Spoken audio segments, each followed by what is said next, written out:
United states जो है वो सुपर पावर कैसे बना, कैसे उसने करेंसी का मोनोपोलाइजेशन करके अपनी रिजर्व करेंसी बनाई और उसके बाद फिर वो अपनी सारी जिम्मेदारियों से मुक्त हो गया। उसको मैन्युफैक्चर करने की आवश्यकता नहीं, उसको अपने यहाँ और कुछ करने की आवश्यकता नहीं। जितना अधिक आप कंज्यूम करोगे उतनी अधिक आपकी करेंसी बढ़ेगी। दूसरी जगह पूरी दुनिया में उल्टा है।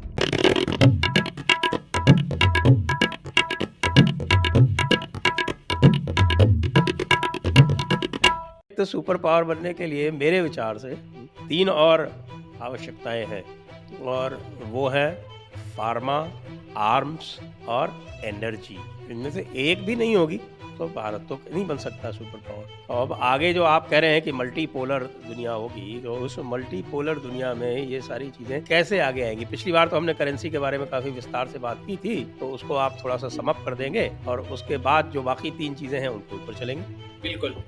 तो सबसे पहले, क्योंकि मैं तो हिस्ट्री से ही स्टार्ट करता हूँ, मेरा उसी प्रकार का एनालिसिस रहता है। तो सुपर पावर जो पूरी टर्मिनोलॉजी है, it's a western thought process, ये इंडियन थॉट प्रोसेस नहीं है। सुपर पावर जो टर्मिनोलॉजी है वो बनती है policing of the world concept से, कि हम जो है वो वर्ल्ड के पुलिस बन के घूमेंगे। तो जिसको भी ठीक करना है वो हम करने वाले हैं, और जिसको सपोर्ट करना है उसको सपोर्ट भी हम तय करेंगे, चाहे वो डिक्टेटर हो, चाहे वो रेडिकल गवर्नमेंट हो, तो उसको भी हम डिसाइड करेंगे उसको सपोर्ट करना नहीं करना।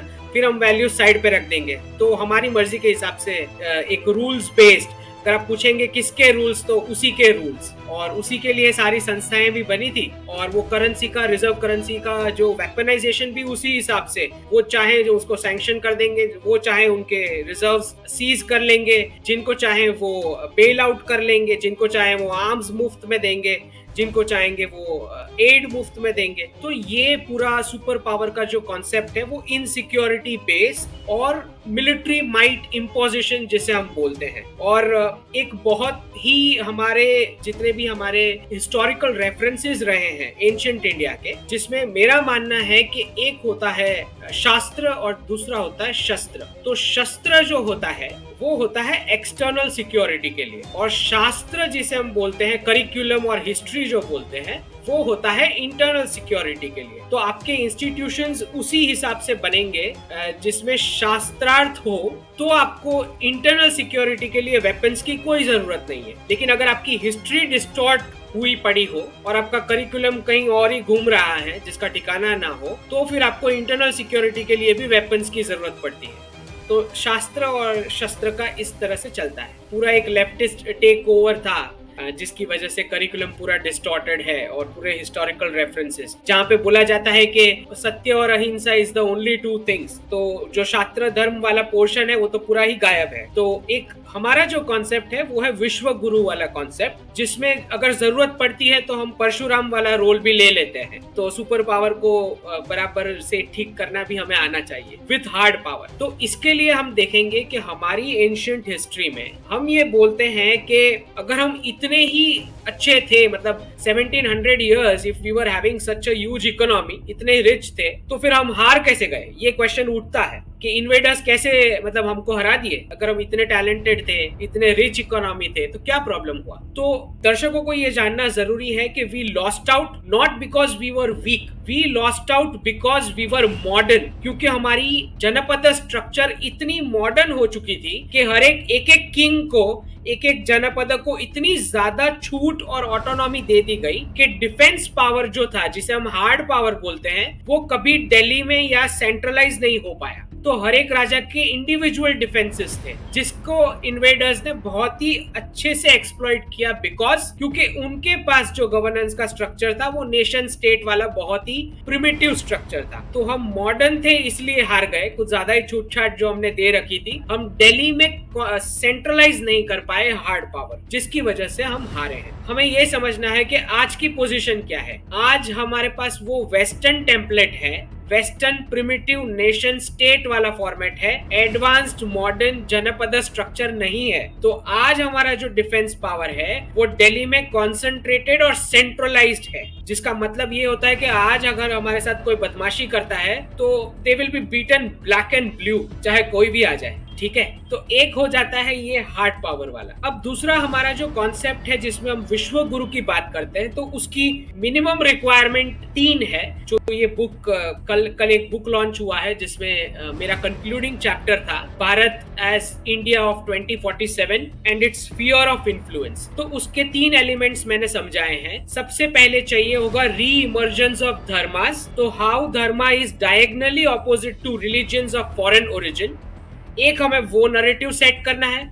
अगर हम तो पेपर कल तो मदनी ने कह दिया ना कि फॉरेन ओरिजिन नहीं है तो इंडियन ओरिजिन है। दे विल डिस्टॉर्ट, उनको समझ में आ रही है हम किस डायरेक्शन में जा रहे हैं, तो शायद दे न्यू कि अभी से काउंटर करना शुरू कर देंगे। So dharmas are diagonally opposite to religions of foreign origin.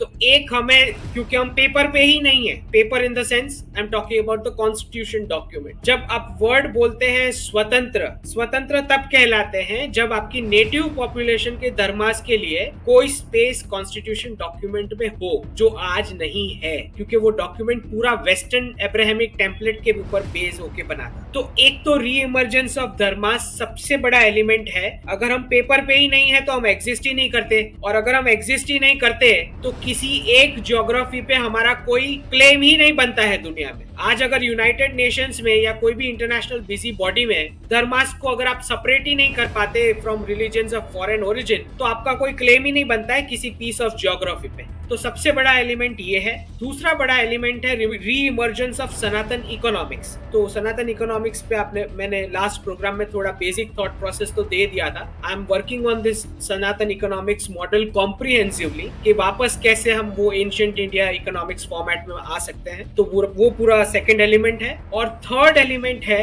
री emergence of Asia in the global order, जिसके लिए डी डॉलराइजेशन तो एक प्रोसेस है ही, जिसकी वजह से हमारे जितने भी सेक्टर्स है, मैन्युफैक्चरिंग है, फार्मिंग है, प्रेशियस मेटल्स हैं, फूड प्रोसेसिंग है, लॉजिस्टिक्स है, ये सारे जो है अपनी रियल वैल्यूएशंस पे वापस आ जाएंगे, जो अभी आर्टिफिशियली दबा दिए गए हैं। तो एशिया के री इमर्जेंस के लिए जो मिनिमम इंपॉर्टेंट एलिमेंट है, सुपर पावर वाला जो एलिमेंट, जिसको हम बोलते हैं नेट सिक्योरिटी प्रोविजन। तो सुपर पावर का वेस्टर्न टेम्पलेट का डेफिनेशन ये है कि आपका मेनलैंड पॉपुलेशन जो होता है वो आपकी फर्स्ट लाइन ऑफ डिफेंस से कितना दूर है, ये कॉन्सेप्ट होता है सुपर पावर का। मतलब अगर यूनाइटेड स्टेट्स नेवी की बात करें तो अब मेनलैंड यूनाइटेड स्टेट्स की पॉपुलेशन से कितनी दूर तक वो रक्षा कर सकते हैं, that is the first line of defence. तो अगर हमें हार्ड पावर की उस डायरेक्शन में जाना है तो मिनिमम हमारा जो स्फीयर ऑफ इन्फ्लुएंस बनता है, which is Saudi Arabia, UAE this side till Laos, Cambodia on the other side. और अभी अभी न्यूज आए हैं कि कंबोडिया की रॉयल फोर्सेस को हमने